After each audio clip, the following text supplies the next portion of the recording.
Hello everyone, आज है 30 अप्रैल और आज इस वीडियो में हम बात करने जा रहे हैं एलआईसी के बारे में। देखिए, 550 रुपए का ये शेयर है, सरकारी कंपनी है। लेकिन देखा जाए तो एक चीज़ यहाँ पर हो रही है, पिछले कुछ महीनों में अगर हम देखें तो कई सारी सरकारी कंपनियां, चाहे वो बैंकिंग से जुड़ी हुई हो, चाहे वो रेलवे से जुड़ी हुई हो, या फिर चाहे वो किसी और तरीके से हो, एक बेहतरीन तेज़ी दिखाती हुई नजर आई। लेकिन एलआईसी में तेज़ी नहीं आ रही है। एलआईसी अभी भी अपने लोवेस्ट प्राइस पर ही बैठा हुआ है। अभी भी एलआईसी में कोई तेज़ी नहीं है, कोई तेज़ी नहीं है। तो बातचीत करेंगे कि क्या दोबारा से तेज़ी बनने के चांसेस है या ये इसी तरीके से गिरता जाएगा। वीडियो को शुरू करें उससे पहले अगर आपने अभी तक चैनल को सब्सक्राइब नहीं किया है तो प्लीज़ अभी इसे सब्सक्राइब कर लीजिए, क्योंकि आगे भी बहुत सारे वीडियोस हैं जो आपको काफ़ी ज़्यादा हेल्प करेंगे। तो एक साल में 37% की गिरावट है, लेकिन एक्चुअली में अगर इसके मैं आईपीओ प्राइस से कंपेयर करूंगा तो गिरावट जो है वो तकरीबन 45% की है। यहाँ पर 950 रुपये का इसका आईपीओ प्राइस था और जब ओपन भी हुआ, जब इसकी लिस्टिंग भी हुई, तो जाहिर सी बात है कोई खास अच्छा रिएक्शन नहीं मिला था इसके आईपीओ को, तो गिरा ये। फिर और ज़्यादा टूटता गया और 650 पे जाने के बाद एक थोड़ा बहुत अटेम्प्ट किया इसने तेज़ी दिखाने का, 720 तक गया, वापस ऐसी गिरावट बनी कि ये चला गया 600 पे। वापस एक बढ़िया अटेम्प्ट हुआ था यहाँ पर, 600 से 750 तक गया, लेकिन उसके बाद जो बड़ी गिरावट आई वो अभी 500 से 550 के बीच में ये अटका हुआ है। 500 भी नहीं कहूँगा मैं यहाँ पर, 530 से 550 रुपए के बीच में ये अटका हुआ है पिछले कुछ टाइम से। एक महीने का भी अगर आप इसका ग्राफ देखोगे तो कोई बहुत बड़ा हाई और लो नहीं बना है। अगर आप देखोगे तो 545 रुपए का लो है और जो हाई है वो 550 रुपए का। एक महीने का ग्राफ है ये, आप देख सकते हैं।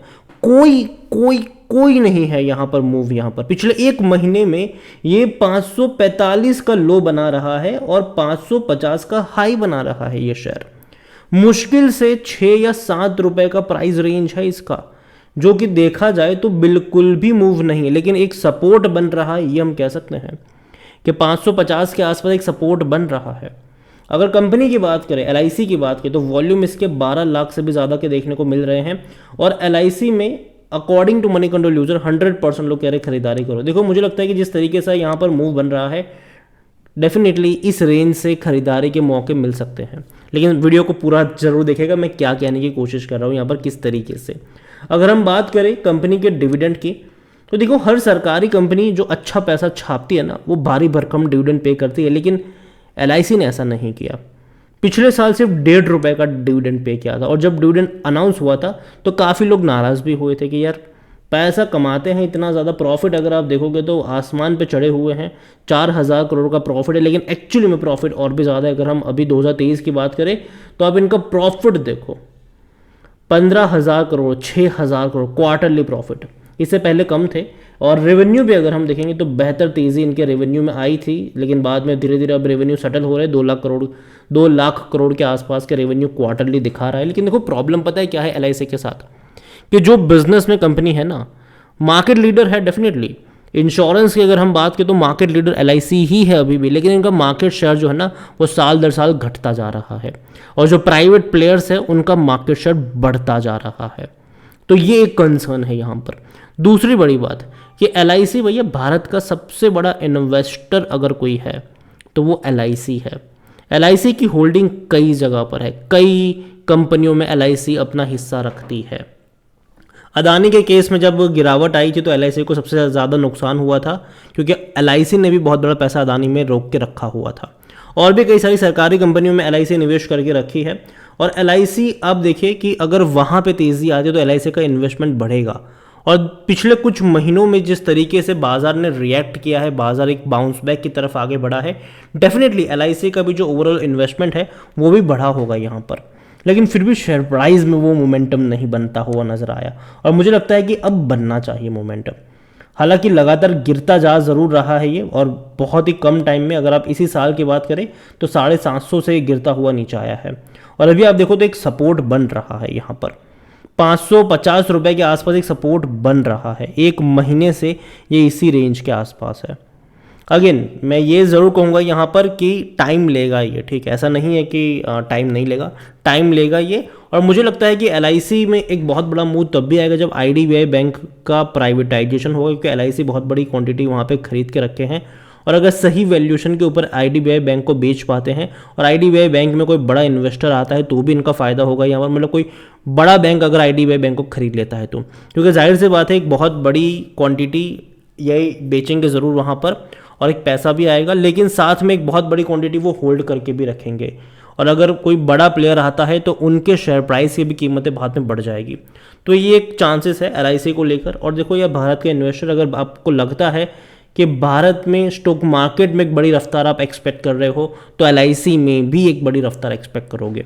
हालांकि जो इनका मेन बिजनेस है इंश्योरेंस, मुझे लगता है कि अभी भी वहाँ पे थोड़े बहुत दिक्कत होंगी इनको। मार्केट लीडर ज़रूर है लेकिन हर साल इनका मार्केट शेयर घटेगा। बड़े प्राइवेट प्लेयर्स जो हैं वो इनका मार्केट शेयर खाएंगे, डेफिनेटली खा जाएंगे ये, लेकिन फिर भी ये मार्केट लीडर रहेगा आने वाले कुछ सालों तक, तो डेफिनेटली ये रहेगा मार्केट लीडर। और जहाँ तक बात है इनके इन्वेस्टमेंट की, जो ये इन्वेस्टर है भैया, भारत का सबसे बड़ा इन्वेस्टर है ये, और अगर शेयर बाज़ार बढ़ता है तो उनका भी इफेक्ट पड़ेगा, लेकिन अगर शेयर बाज़ार घटता है, कोई ऐसी खबर आ गई जिससे भैया टूट गए बाज़ार, तो यहाँ पर भी असर दिखेगा। इसका जो पी रेशियो है 13 का है, सेक्टर पी 19 का है, सस्ता कह सकते हो आप इसको। 80% एनालिस्ट भी कहते हैं कि खरीदारी करो। अगर हम बात करें शेयर होल्डिंग की, शेयर होल्डिंग में प्रमोटर के पास 96.50% की होल्डिंग है। प्रमोटर कौन है? गवर्नमेंट है, ये सरकारी कंपनी है ये। और देखो 96.50% की होल्डिंग तो है यहाँ पर, और एलआईसी की लिस्टिंग को हुए काफ़ी टाइम भी हो चुका है, 1.5-2 साल हो चुके हैं, ऑलमोस्ट हो चुके हैं ये। तो कहीं ना कहीं अब बात ये बनेगी कि चलो यार लिस्टिंग मतलब 1 साल के आसपास हुआ इसकी लिस्टिंग को, और एलआईसी के पास मौका है अपनी होल्डिंग को 75% तक करनी पड़ेगी इन्हें। सेबी का रूल कहता है कि भाई अगर आपकी आईपीओ की लिस्टिंग हो चुकी है तो आपके पास टाइम होता है 3 साल का कि आप अपनी जो होल्डिंग है उसको 75 पे लेकर आओ। और एलआईसी अपनी होल्डिंग को भैया इतनी जल्दी कम तो नहीं करेगा, ये कम तब करेगा जब शेयर प्राइस में तेज़ी आएगी। और मुझे लगता है कि 950,000 रुपये के आसपास जिस दिन एलआईसी का शेयर दोबारा जाएगा, एलआईसी दोबारा मतलब जो गवर्नमेंट है वो वापस अपनी होल्डिंग को यहाँ पर कम करती नजर आएगी। और डेफिनेटली मैं मान के चल रहा हूँ कि एटलीस्ट अगर आप 2 साल का होराइजन लेके चल रहे हो तो मुझे लगता है कि पोटेंशियल है ज़रूर कि ये वापस 900 तक जा सकता है, 900-950 तक जा सकता है। लेकिन इस बीच थोड़े बहुत झटके भी लगेंगे, थोड़ी बहुत तेज़ी भी आएगी, थोड़ी बहुत गिरावट भी यहाँ पर देखने को मिलेगी। म्यूचुअल फंड के पास 0.63% की होल्डिंग है, 0.27% है डोमेस्टिक इंस्टीट्यूशन के पास, 0.08% है एफआईएस के पास, और बड़ी बिकवाली एफआईएस ने करी है। अगर आप देखो 0.17% की एफआईएस की होल्डिंग घट के कहाँ पर आ चुकी है, 0.08%।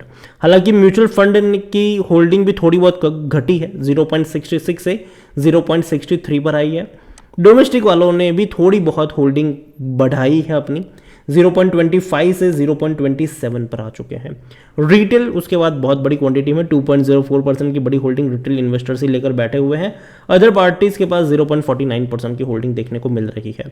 देखिए एलआईसी डेफिनेटली एक अच्छी कंपनी है, लेकिन एक चीज़ हमें ये समझनी होगी कि एलआईसी की सबसे बड़ी दिक्कत ये है कि सरकार के कहने पर कभी भी कुछ भी खरीदना पड़ जाता है इनको, और ये एक सबसे बड़ी प्रॉब्लम है। आईडीबीआई बैंक किस तरीके से इनकी गले की हड्डी बना, ये हम सब ने देखा।